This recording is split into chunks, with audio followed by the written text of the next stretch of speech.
Hey everyone, welcome into another episode of Planet Zoo, and as you can tell from the thumbnail, this is not going to be an episode of Tivoli Zoo, and that's because the fine folks at Frontier were kind enough to give me early access to the new South America DLC, and so I want to do a little mini-series here where we design and build just a South American exhibit for the animals that come in the DLC. I thought I'd start off by just going over some of the pieces that I'm most excited about in this pack, because I think they offer a ton of versatility and just will allow anyone who's looking to do, build a more realistic style zoo. You've got all these different pieces that really you can turn into anything you want.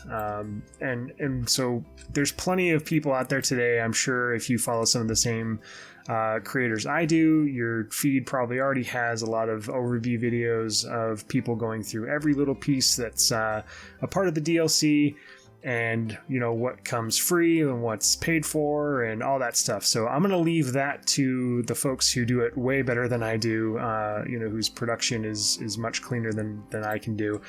So I encourage you to check those out if you're looking for a full rundown. But these are some of the pieces that I'm most excited about. And you can see what they did in the game. I put this regular bamboo setup here because basically there's duplicates of almost everything in this pack. So there's a standalone version that does not recolorable, and I know that they have said in the past that they've done that for texture fidelity and making sure you don't lose that quality with a recolorable piece. So there's plenty of those in the game, but then they also duplicated those into a recolorable version.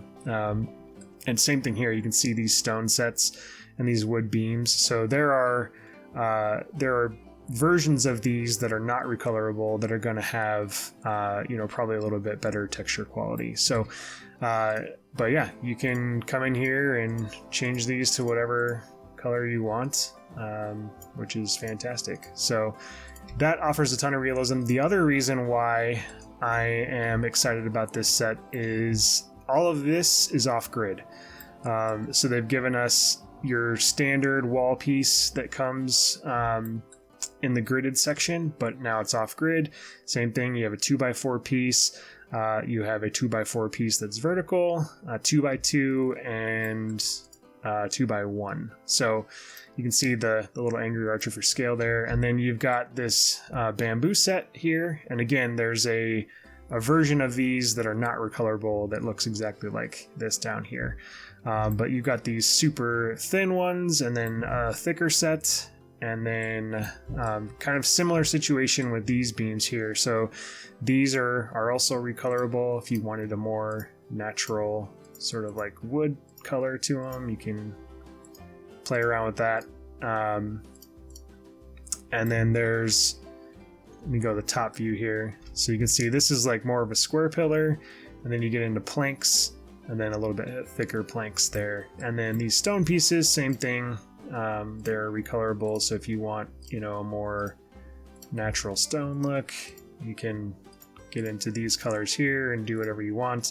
But as you can see, I mean, just messing with the color picker here, you can get a wide range of options to do really anything you want inside of your zoo. So all of the pieces like that I am really excited for in this pack, and I'm sure I'll utilize these pieces as well. I've done that with other things in Tivoli Zoo, utilizing that brick wall set and things like that. So they have their place, but certainly I'm excited to see what other people are going to do with these pieces that are recolorable and then off grid as well.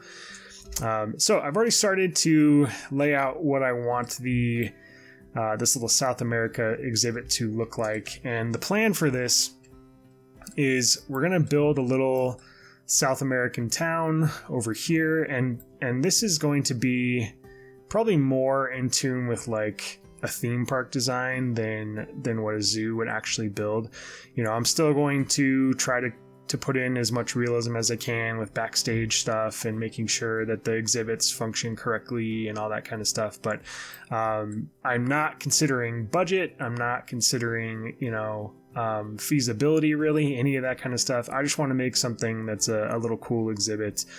So keep that in mind as we build, that I'm not necessarily striving for the same level of realism in terms of all the factors I consider with Tivoli Zoo as I am for this exhibit here. So the gist of what I want to do, and the reason why this is kind of more of a theme park design, is we're going to build a little South American town here, and then I want there to be like kind of a Machu Picchu type mountain right here where the llamas will be.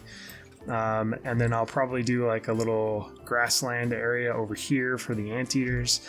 And then what I want to have happen is, you'll be able to access this central area of this sort of Amazon River experience.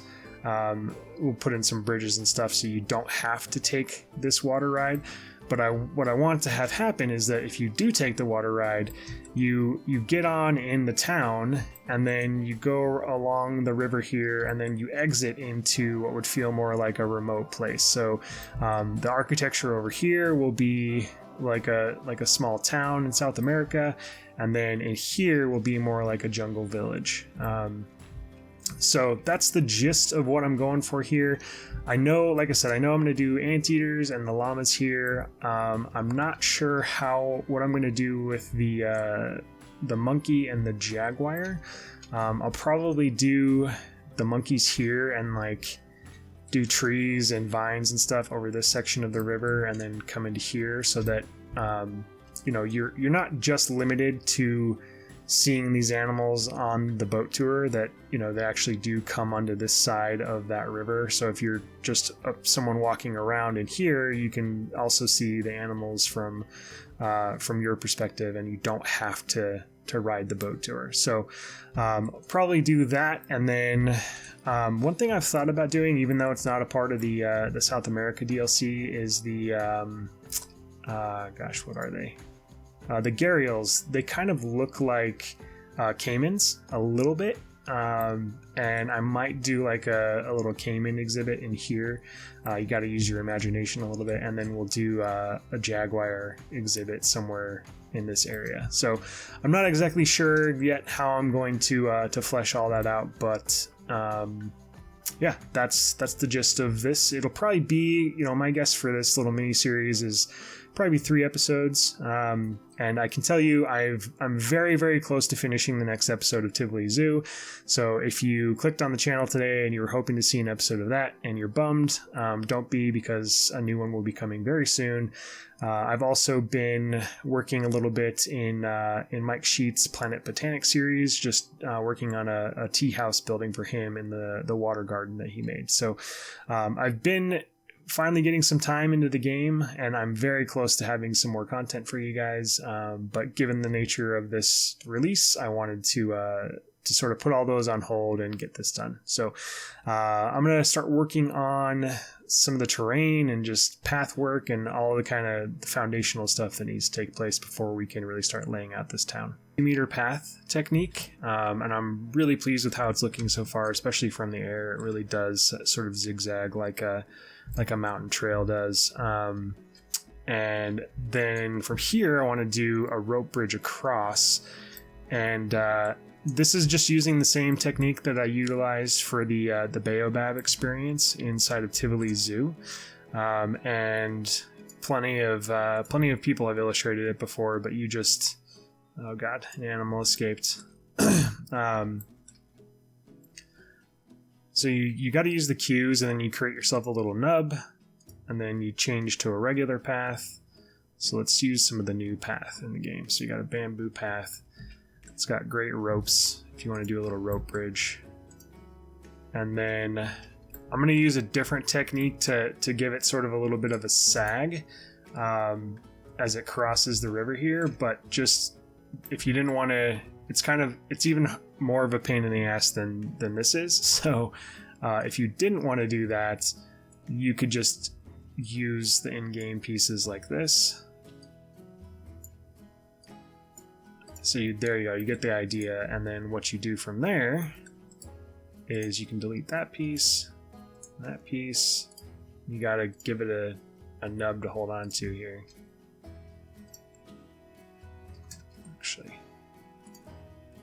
Oh gosh. So sometimes when it tries to do that, you have to make sure the path can't connect for a second, and then it'll give you your little tiny nub. And then do one there. Delete that one. And then let's go back to bamboo. There you go. And then you just keep repeating that process across, and then you get a little, even though it's a cement path, basically it still has the droop and sag that a rope bridge would have. So I'm going to work on that, and then getting this trail down into here, and then just more terrain work, unfortunately is tedious but necessary before you can really move forward. Alright, getting this terrain shaping more in tune with what I was hoping it might look like. Hopefully that kind of looks like Machu Picchu, or the mountain I should say behind Machu Picchu a little bit. And I'll still go in and put foliage in and put actual scenery rocks in, but I needed to just get the shape down. And then you can see here, I'm actually going to ditch this, but you can see I got a much more subtle slope here for this rope bridge, and it comes across, zigzags down here, put another little rope bridge there, and then makes its way down into what will be the more jungle village area down in here, and then you make your way into the various exhibits. So spent way too much time on this, and I'm honestly not that happy with it, so it's probably going to get scrapped, or at least just moved off to the side. But I did want to show it for one reason. It's because in order to fill in these gaps here and get different coloring than just what comes with the clay roof set in the game, you can actually use, so these are those bamboo pieces. So these are just the 1 meter large painted bamboo, and if you stack them like that, then, and I've actually got the piece under here, but if you stack them that way, it basically looks the same as this painted clay roof, but you can get more variation in your color. That's basically the real reason to do it. And then also be able to do stuff like this, have this open air if you're doing an interior. You can't really do that if you put, two pieces like this together. There's no way to have it open air. So anytime you're trying to do little custom things like that, you have to find alternatives, and that's definitely something using these bamboo pieces that you can get a more realistic or natural looking clay roof like this. Made a lot of progress since the last cut. Got some llamas in here, got guests over here in the park, which they're kind of getting stuck on this 2 meter path. But I'll figure that out later. I might need to tweak these a little bit so that they aren't such sharp turns. Or maybe they just came up here to look and then turn around and went back. I don't know. But yeah, the llamas are awesome. So derpy. And one thing too, this is actually good that this happened. You can build up the terrain. So these beds and stuff will flatten the terrain around them, but after you place them, you can build up the terrain a little bit so it doesn't look like the animals are kind of floating and hovering as they're sleeping. But yeah, so you can see this exhibit is starting to shape up a little bit better. So you have the trailhead here that comes up and goes across the river and down over here. And then I don't want to show what I did over there yet. And then coming down here is another opportunity to view the llamas, and I got some ruin pieces up there. These are a part of the new South America DLC. So yeah, this is just another area where you can view the llamas from. All of this will get cleaned up. We'll have a more legit backstage somewhere over in here. I think I just needed to get all these services down so that I could get the animals in their habitat. But overall, I'm pretty pleased with this. Currently, the Denver Zoo has sort of a fake mountain exhibit for it's not bighorn sheep. I think it's doll sheep, maybe. I think that's what it is. But anyway, it's kind of built up like this, and you really get a great perspective from the path below, and really a great view of the animals. And that's kind of what the inspiration was here. And then on this side of the path, I'll be making sort of a grassland area for the anteaters, or maybe probably even closer over here, like in this area. And then this is the start of our little town square. Just generic South American type building. One thing that I found really interesting when looking at resource images or inspiration images was the amount of influence in South America, the amount of Italian architecture and French architecture that's in South America. It's all over the place. And so this type of building has what would be classified, at least in the States, as Italianate architecture. Basically has little bits and pieces of traditional Italian or historical Italian architecture. So wanted this to be the little covering for the ride here. So you're going to be in this little town, and you make your way into the boat tour. And then on the other side, we'll have more of a village vibe. But you go on your boat tour, and then what I want to do is when you come out the other side of this tunnel, I want it to be super lush, feel like a jungle, so that it helps, sell that transition from being in sort of a civilized place to being out in a natural habitat with the animals in the jungle. So one thing I need to do, since people aren't really utilizing this all that well, I want to give them another thoroughfare. So I'm going to start working on a bridge that crosses over here. And then I'm hoping that I can get another facade done. I was hoping to get this whole town square done in this episode, but I think I'm going to run out of time since I need to get this video out when the DLC releases. So we'll see how much more we can get done. This first episode might not be that long, but 2 and 3 will definitely pick up the slack. So I'm going to try to work on those things, and then I'll bring you back on. Alright, so this is going to be the final update of this episode. I really wish I could have gotten more done. I really was hoping to get more done, but I just ran out of time and needed to get the episode out for the DLC release. But started working on some foliage for this mountain here, and I wanted to get down in peep view to show something. Up from above, this looks pretty good, but down in peep view, it does not. And that's something that's important to do, is just you can click on a staff member and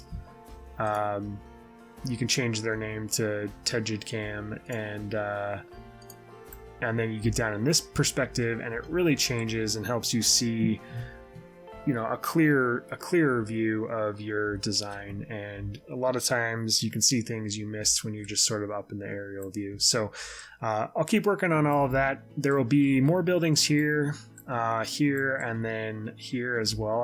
I really want this to feel kind of enclosed in, and just to help you transport yourself mentally, that you're in another place. So once you're in here, hopefully you really won't be able to see outside of this little town square. Got another facade done. This is not a functioning one. It just is going to cover up some restrooms that I'll put back here, and then I'll sort of round things out this way and do more buildings. So I was really wanting to get this square done, but it just takes too long. Doing the research, finding inspiration images, all that stuff takes a lot of time. And one thing that I was really surprised by in looking at resource images, I looked in like Colombia and Argentina and Peru, and there's a ton of Italian and French architecture or inspiration, at least, in those areas. And this is a perfect example of it. A building like this is what we would call in the States Italianate architecture, and even this really too. I was just really surprised to see how much of an influence it had in several cities in those countries. So hopefully I'm doing a good job of kind of meshing them all together. You know, it's not necessarily supposed to be one specific place, but just give you sort of a generic South America feel. And then you come up here to this little plaza. If you didn't want to go on the boat ride, you could watch from here, or then make your way this way and up these steps where you've got this nice water feature. This is not completely done yet either. I think I need some like greenery or something in here. It's not my strong suit, landscaping, I've said before. But I do think this needs a little something else, maybe lights and more planters like that. But I wanted there to be this sort of grand fountain staircase here. So as you go up these stairs, again, you get transported from, what is a town into the jungle. So as you go up here, your railings start to change, your path texture starts to change, and you get transported away from the city into the jungle, or into a jungle village. And then over here, started working on a viewing area again for the llamas. So the goal is that you will have, even if you're not on the boat tour, you will still have a viewing area for all of the animals inside of this interior space, since it's completely surrounded by water. And then over here is going to be the monkey exhibit. I'm not sure if they can cross the water or not. I actually don't have the monkeys in the game yet. I was just working on looking at photos of the Amazon rainforest and just trying to get a feel for what I want all this to look like. But apparently these trees are part of the new DLC right here, and it says they're climbable. So I tried to put as many climbable trees as I could right near the water, so hopefully when the monkeys are in their habitat, they actually use it. Another thing I'll do is so this space here, I'm actually going to hop out of peep view for a second. There we go. Okay, so the goal here is you'll come this way, and this will also be part of the monkey's habitat in here. So you could view them from this area, and I'll have to put up nets and things like that. But what I'd like to do is, I noticed that the vines are climbable, so we'll probably try to string vines across from trees, especially like over here where it gets a little more intimate. I really want, the further you get in, I really want it to feel like, you're just immersed in a jungle. You got all these trees overhead as you're going on this boat tour. And this too will be a part of the monkey habitat. So there will be a lot of them in here when it's all said and done. But hopefully that just increases the chances that if you were actually on this thing, you get to see them. So I'll carry this exhibit around over probably into like here or something. So again, if you're walking around in here, you have an opportunity to see the animals. You don't have to take the boat tour. So in the next episode, that's what we'll continue working on, getting this polished up and finishing this up here, and then hopefully figuring out our jaguar exhibit and maybe the gharials, which will be posing as caimans. We'll see. We'll be working on that along with the architecture in the little town square here, but much more to come. And again, if you clicked on the channel today hoping for some Tivoli Zoo, don't worry, another episode is very close to being released. I'm almost finished with it. So anyway, thank you guys so much for watching. Again, thank you to the folks over at Frontier for giving me a chance to get the DLC a little bit early. I really am enjoying it so far. It's it's nice to kind of do something a little bit different from focusing on ultra realism and kind of doing something that's a little bit more on the creative front. So anyway, I hope you guys enjoyed it. Thanks so much for watching. I'll see you in the next episode.